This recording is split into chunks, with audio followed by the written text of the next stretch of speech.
It's Curly, and today I wanted to take a quick look at the Week 1 deck list for Japan after DBZ-1 has been released. DBZ-1.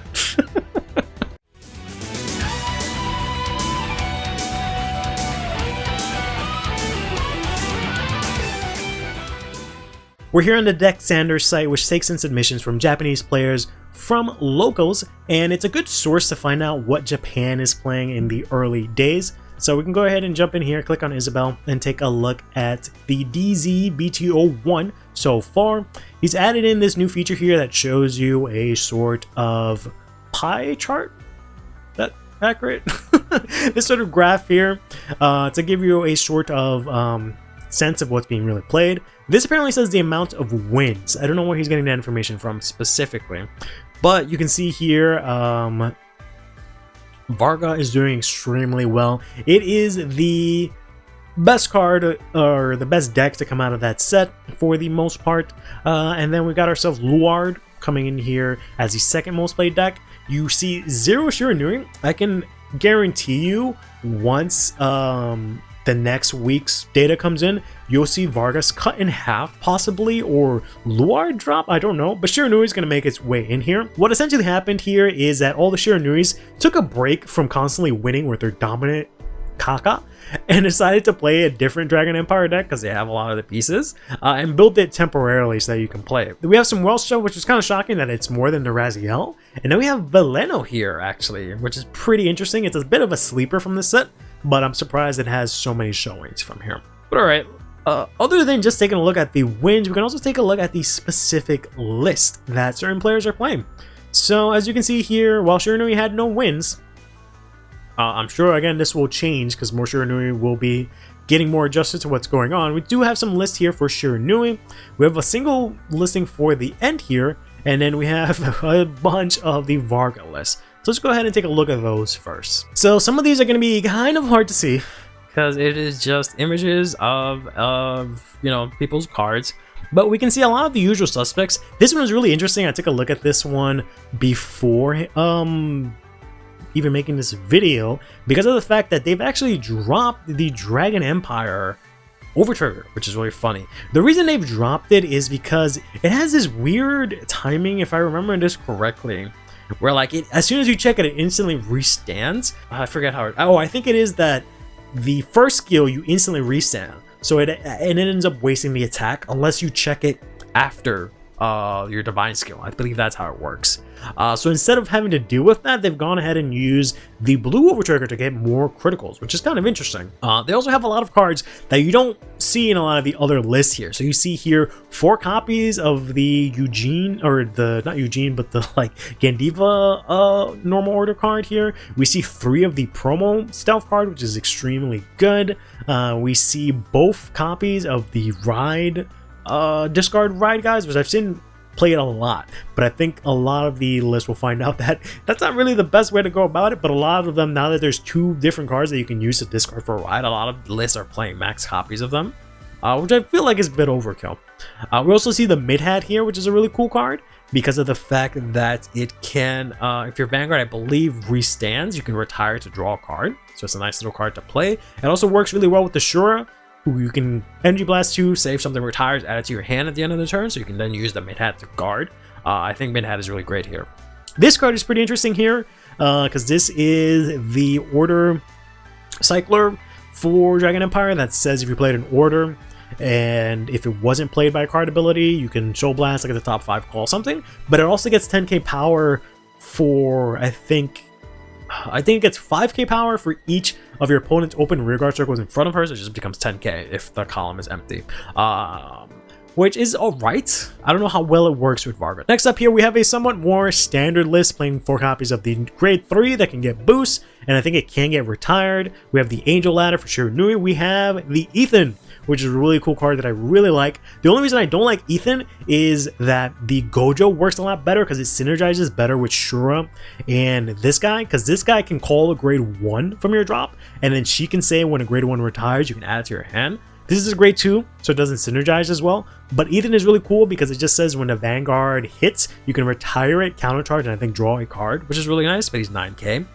so you can kind of just slap him down on the back row or something like that. Other than that, everything else is pretty regular. As you can see, they're playing 4 copies of each of the discard cards. They're playing none of this in the main deck, which I find really interesting. I feel like this card is really good from the ride deck, where if once it attacks, it retires itself and you draw 1. That's kind of odd. I could have thought that was played at least at some copies, but a lot of the grade 1 are like that. And then we see the cat here. Next up, we have another list here which has what I expected as well, where they're playing the Bafsagra ride line here, because the grade 1 doesn't do too much, and I expected this to happen where they'd use this just to filter out.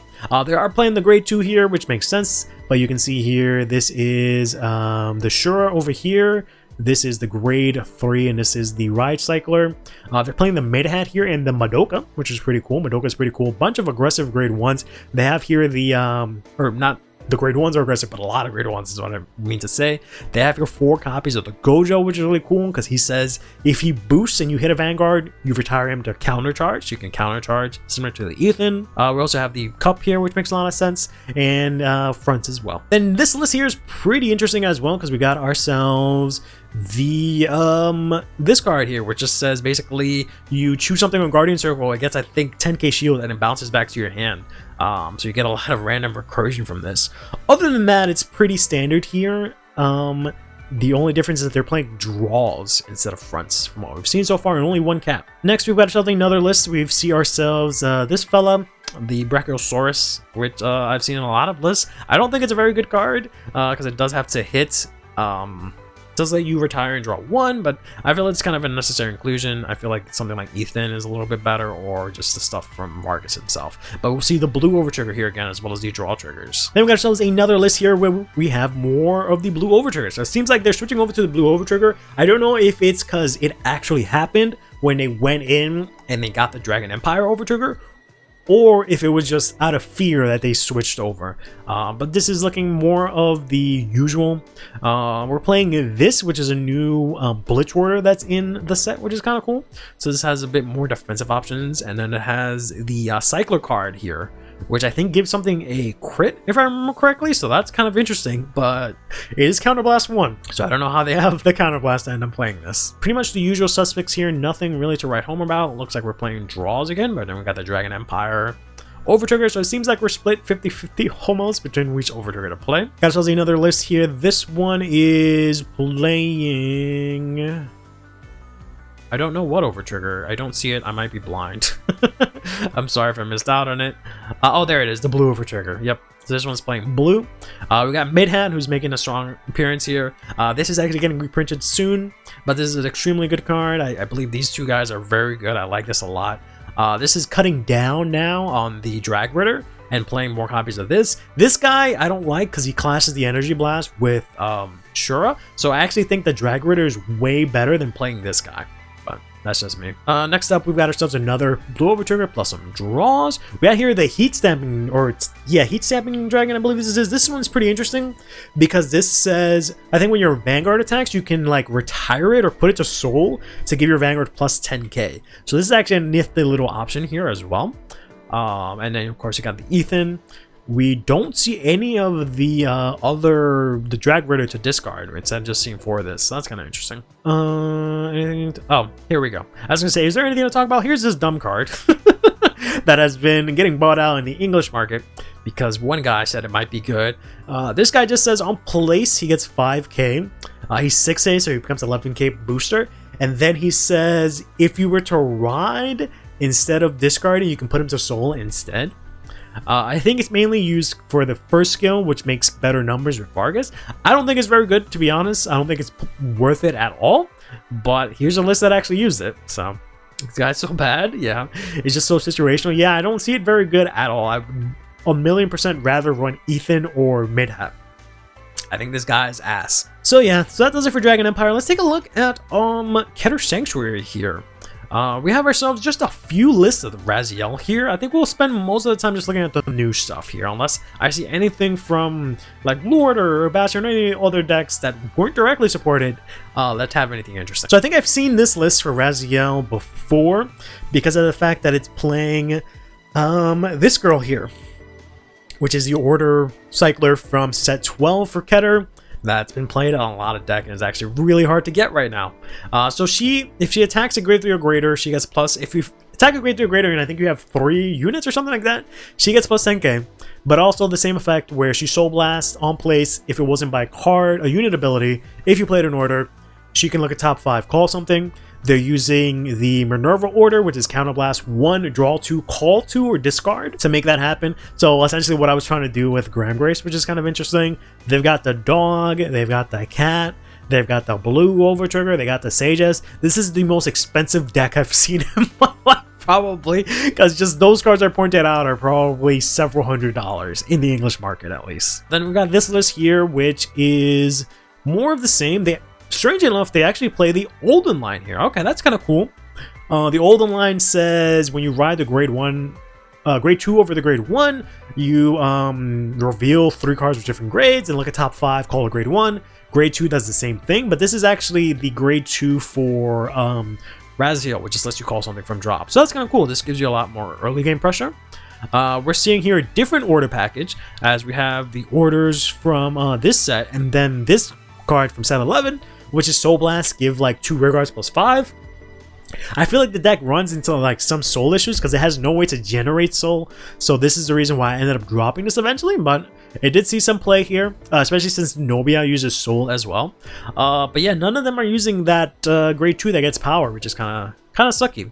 And then we also have this grade 1 that gets power if you played an order. Then the last list we have here actually uses the Cowbray here, and then 2 copies of the I forgot what her name is, not Painkiller, but the grade 2 cycler.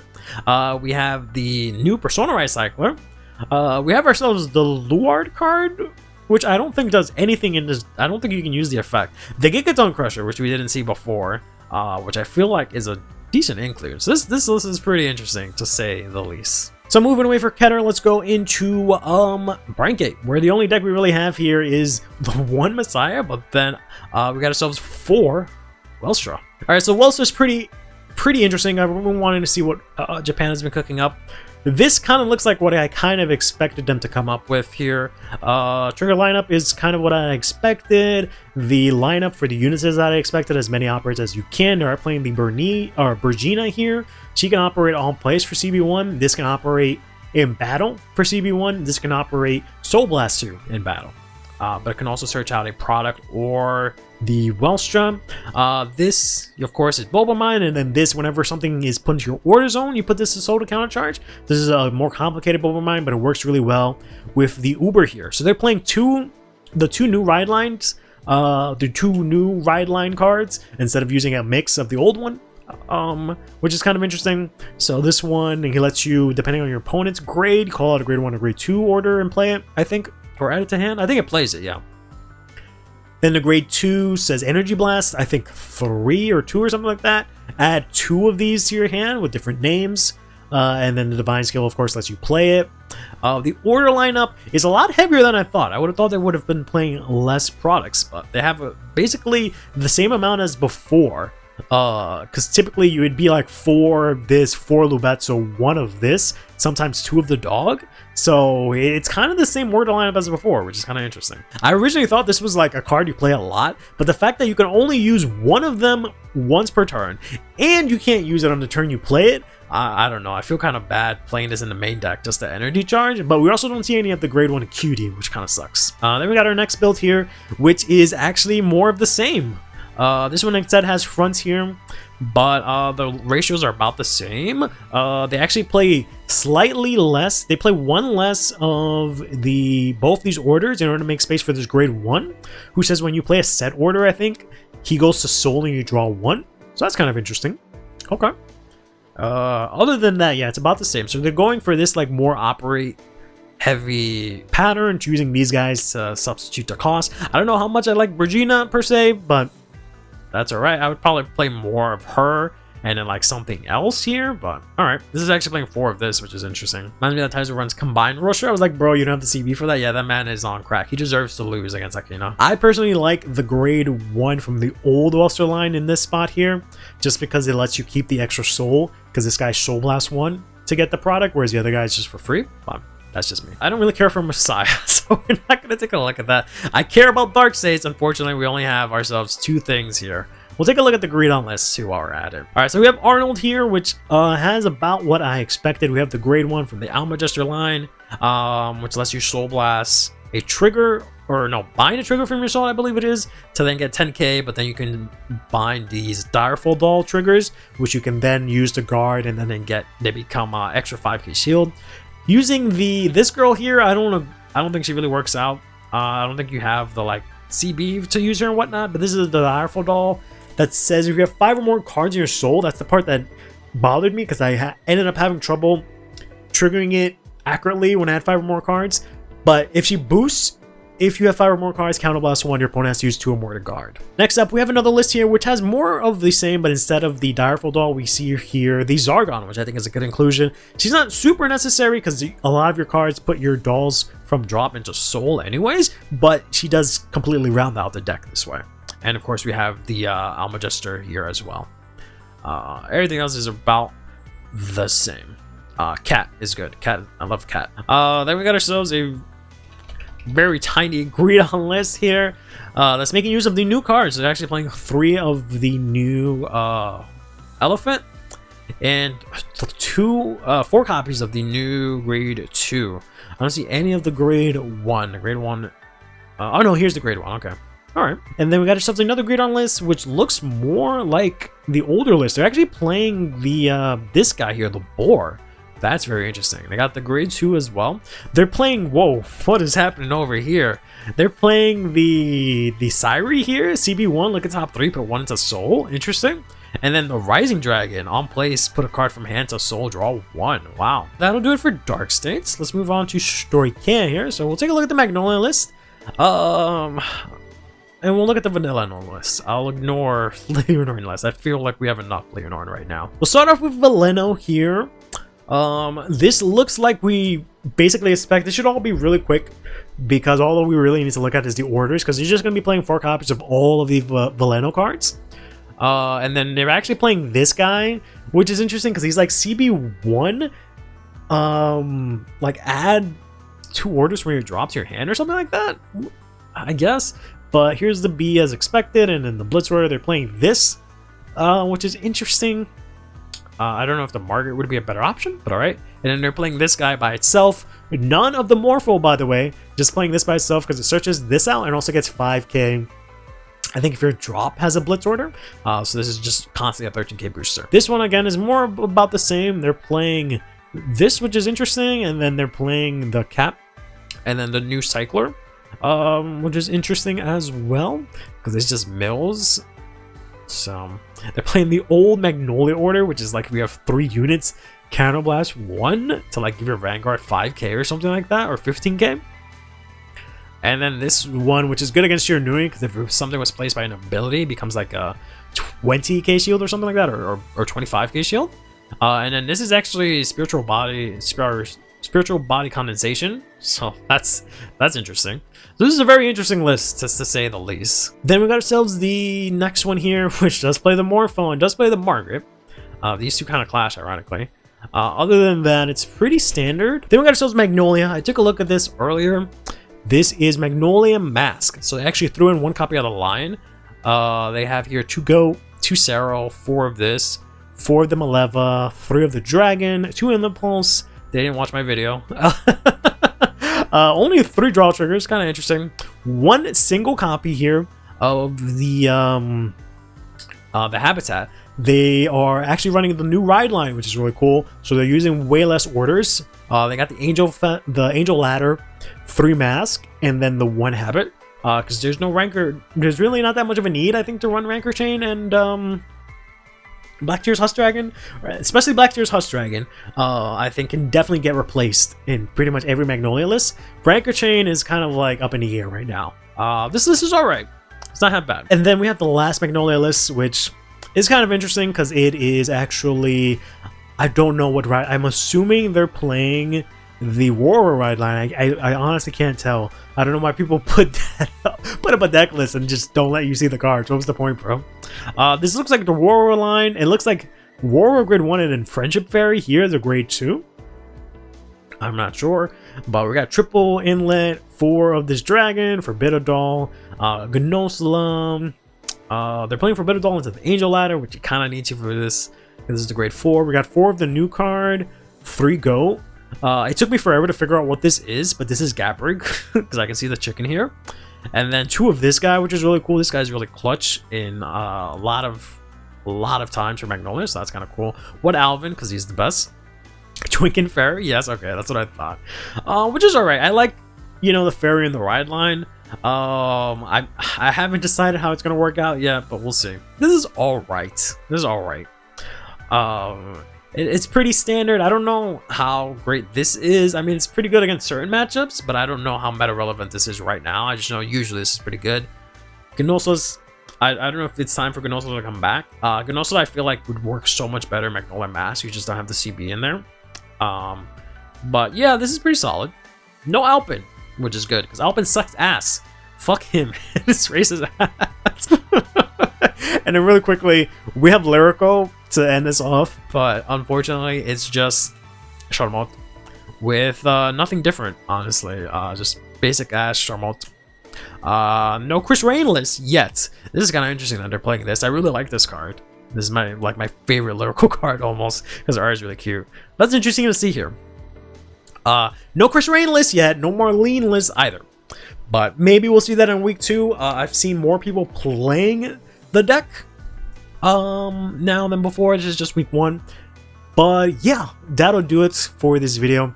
Just been a quick look at what things are shaking out for set 1 of the Divines era in Japan.